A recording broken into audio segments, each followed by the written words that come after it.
Et le vendredi 19 juillet, on se retrouvera dans ces arènes du Plumasson pour le grand retour des taureaux de Fuente-Imbro dans ces arènes. C'est un élevage là aussi qui a marqué l'histoire de ces arènes avec le premier taureau gracier, le taureau Rasmin,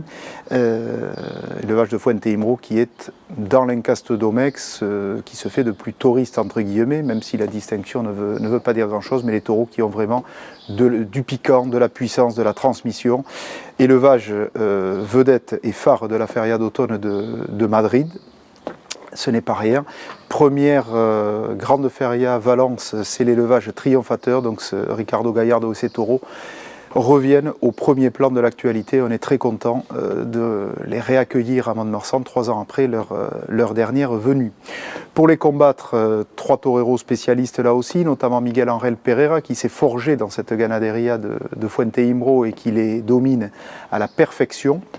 qui est un torero lui aussi qui revient au premier plan de l'actualité taurine.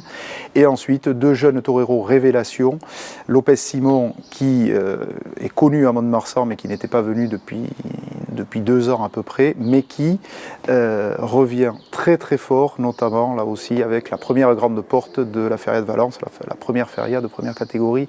espagnole, un torero qui a de l'avenir et qui peut frapper dans le wagon de tête des figuras.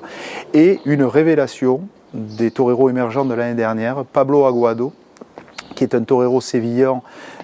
fin et classique, mais qui peut aussi affronter du bétail piquant, et ce qui donne un contraste saisissant. Pablo Aguado a terminé fort la temporada 2018 et a démarré encore plus fort la temporada 2019, notamment par sa programmation, puisqu'il est présent dans toutes les grandes ferias de première catégorie, et donc on est très content qu'il vienne à Mont-de-Marsan, mais également sur la feria de Valence, un taureau qui a impacté, et dans le sud-ouest, dès la première corrida, ça a été le triomphateur de la première corrida du sud-ouest. Il y a une grande demande du public pour voir ce torero qu'on avait peu vu dans son circuit de novillero dans les Landes, mais qui, en tant que torero d'avenir, lui aussi demande sa part de gâteau et qui ne va pas s'en laisser compter par les 2 toreros confirmés qu'il aura à côté de lui. Rendez-vous donc le 19 juillet à 18h pour cette